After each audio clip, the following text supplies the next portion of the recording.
You have noticed them. They are the ones who never seem to join in when the conversation turns to someone who is not in the room. When everyone else leans in, they stay back. When the gossip starts circulating, they go quiet.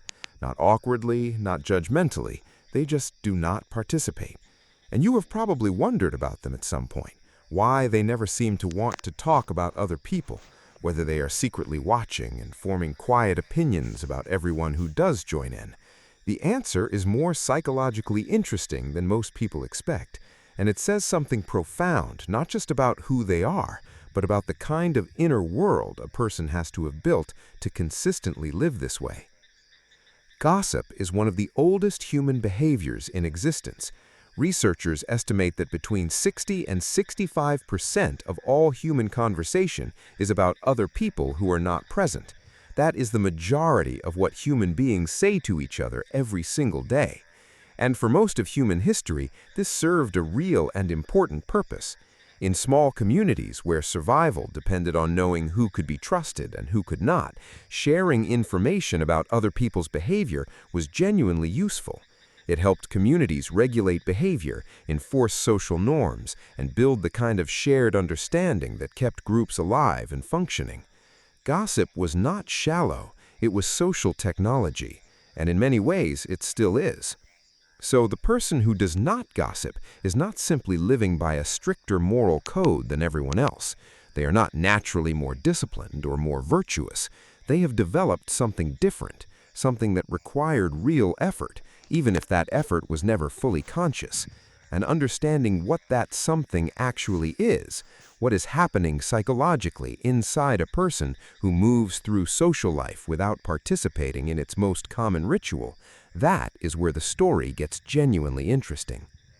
The first thing that separates people who never gossip from everyone else is not moral superiority, it's that they have a fundamentally different relationship with information. Most people process the world through conversation. They think out loud. They work out how they feel about something by talking about it with other people. And talking about other people is one of the fastest ways human beings have ever found to establish closeness, to signal trust, to build the kind of intimacy that says, I am letting you into my private world. Gossip creates a shared reality between two people, a we, that is partly defined by who the we is talking about. This is why it feels good, not because people are cruel, because it actually works. The person who never gossips has typically found a different way to create that same closeness. They bond through ideas rather than through people, through shared experiences rather than shared opinions about absent others, through conversations that go somewhere real rather than circle around someone who is not there to speak for themselves. They are not missing the need for intimacy. They feel it just as strongly as everyone else. They are simply meeting it differently.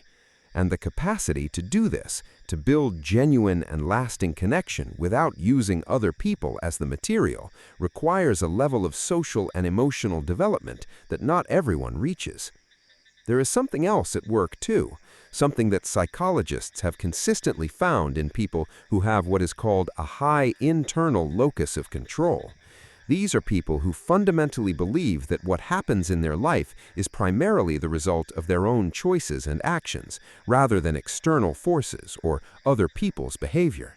People with a strong internal locus of control are significantly less interested in what other people are doing in their private lives, not because they are cold or incurious, but because their attention is predominantly directed inward, toward their own choices, toward their own growth, toward the things they can actually change. The person who never gossips is almost always someone who is deeply invested in their own development. And when your energy is genuinely pointed inward, commentary on other people's lives starts to feel like a distraction from something more important. There is a psychological concept called narrative identity. The idea, developed by psychologist Dan McAdams, is that the self is essentially a story we tell about ourselves, a running account of who we are, where we came from, and where we are going. People differ enormously in how rich and coherent that internal story is, and the people who never gossip are almost always people with a very rich internal narrative. They are deeply absorbed in the story of their own life. They are paying close attention to their own character, their own patterns, their own choices, and what those choices say about who they are becoming. And because they are so genuinely absorbed in the complexity of their own story, other people's stories become something to be respected rather than consumed. Another thing research consistently finds in people who never gossip is a high degree of comfort with their own uncomfortable feelings. Most gossip actually serves a self-regulatory function. When something makes us anxious, uncertain, or threatened, talking about other people gives us a way to discharge that feeling without looking directly at it. The person who discusses a colleague's failure is often, on some level, managing their own fear of failure. The person who talks about someone else's relationship is often, on some level, avoiding their own. The person who never gossips has developed the capacity to sit with their own difficult internal experience without needing to redirect it outward onto other people's lives. This connects directly to something that research on empathy has documented but rarely discussed openly. High empathy is not just the ability to feel what other people feel in front of you. It is also the ability to imagine how it would feel to be the subject of a conversation happening in a room you are not in. The person who never gossips has typically made this connection at a deep and almost physical level.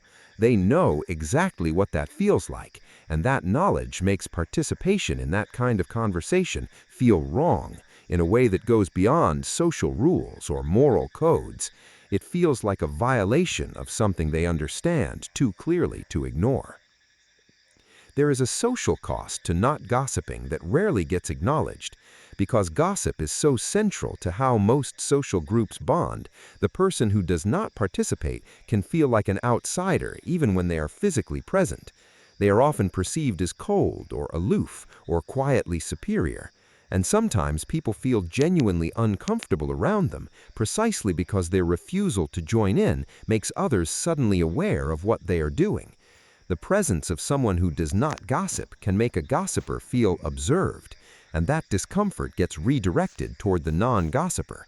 They become the problem in the room. And this is one of the lonelier and less discussed aspects of being this kind of person. They are not rejecting anyone, but the refusal to participate in the ritual can feel exactly like rejection to the people who depend on it for connection. And yet, the person who never gossips tends to have something that many people spend years searching for: real trust. Because the people who know them understand something important at a fundamental level. They know that whatever is said in private will stay private. They know that when they are not in the room, this person will not make them a topic.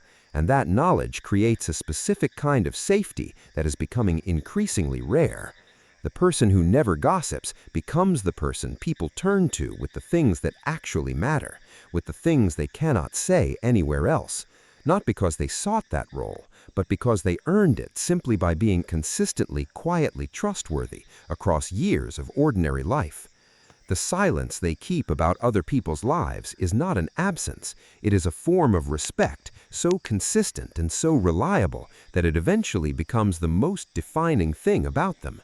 And in a world where information travels faster than it ever has before, where privacy is increasingly precious and increasingly rare, that particular silence is not a limitation. It is a quiet and deeply radical act, one that says, I see you as too complex to reduce to a story, too real to become entertainment, too important to treat as content for someone else's conversation. This is what psychology finds when it looks carefully at the people who never gossip.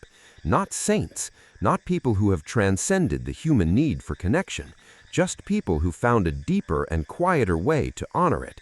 People who built something inside themselves that made the need to diminish others simply unnecessary.